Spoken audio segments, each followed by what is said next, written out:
Владимир Вольфович Жириновский.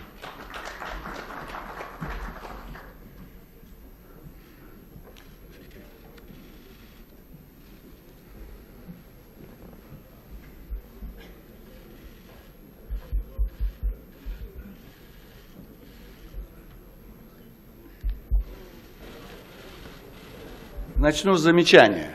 Выступал министр, и вопросы «Россия-24» давала все в прямом эфире. Как пошли руководители фракции, все вырубили. Для чего? Правительственный час где? В Государственной Думе. Значит, в первую очередь надо показать позицию политических партий, здесь представленных. Это ошибка. Добродееву позвоните, пусть он, наверное, слышит меня, пусть включит прямой эфир. Мы тут можем хлопать, конечно, хвалить друг друга. Но, мне кажется, хвалить особенно нечего. Вот ошибки уже ровно 200 лет.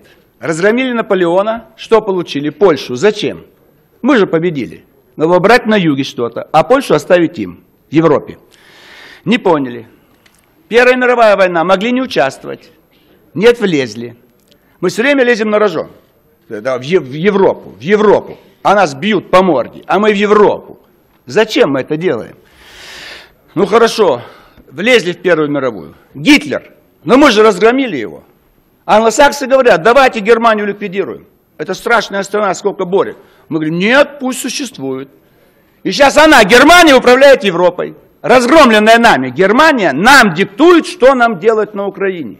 Риббентроп приезжал в Москву, диктовал Сталину, какие соглашения подписывать. Теперь Штайнмайер приезжает. И нам говорит, вот тут, ребята, поаккуратнее, там Донбасс, что-то такое. Вот ошибки. Ошибки внешней политики. Афганистан.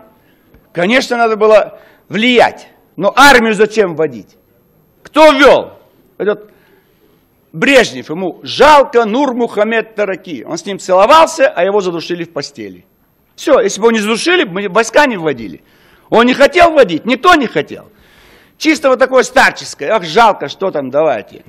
Надо было влиять, но никогда армию никуда вводить не надо. Ну, сейчас Украина. Ну, здесь-то самые благоприятные условия. Православная страна. 300 лет была у нас. Русских полно. Украинцы есть, пусть так они себя называют, ну, раз так хотят. И мы проигрываем все. Ну, Крым чуть-чуть получилось, а Донбасс в наглую бомбят каждый день. Вы, русские, хотите Донбасс, вот вы получите. Развалины. Сталинград получите. И убивают русских каждый день. Вы страна-победительница, вы победили фашизм, и во Вьетнаме победили, разозлив американцев, в Корее победили, в Африку влезали, злили Западную Европу, в Латинскую Америку влезали. Зачем все это делали? Против себя противопоставили Запад. И на Украине что можно было сделать? Ну, Янукович же в наших руках, но он же к нам сбежал. Нужно было посадить в Харькове, и через его указы руководить Украиной. Провести референдум. Новороссия превращается в независимое государство. Он, Янукович, признает его. Ему угрожают в Киеве, он просит Москву ввести войска для защиты. Когда в Мали совершили государственный переворот, Париж направил десантников и восстановил власть законного президента. Какое дело Франции до Мали? Бывшая колония. Мы за нее отвечаем. Здесь то же самое происходит, государственный переворот. А мы говорим, ну все, ну что делать? Ну, Янукович, идите, живите. Так сказать, у нас, в нашей стране. Это, конечно, ошибка. Это слабость наша. Наконец, заговорили сейчас русский вопрос. А кто его поднял, русский вопрос? Где он впервые вышел на политическую арену? Единственная партия, ЛДПР. И я, как кандидат в президенты, объявил единственный лозунг 91 года. Я буду защищать русских. Все, никакой программы у меня не было. Сейчас говорят, вот, оказывается, русский вопрос есть. Вспомнили про великий русский народ.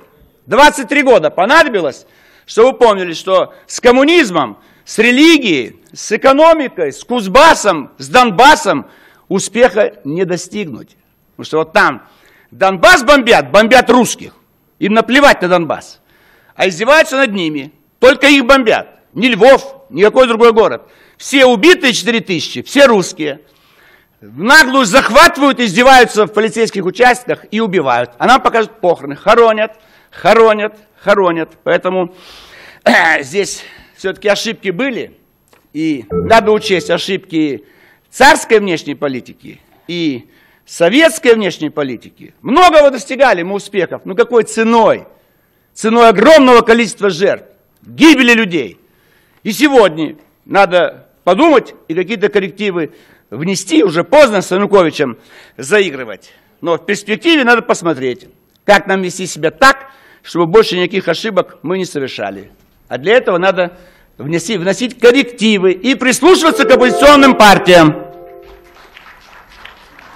Спасибо.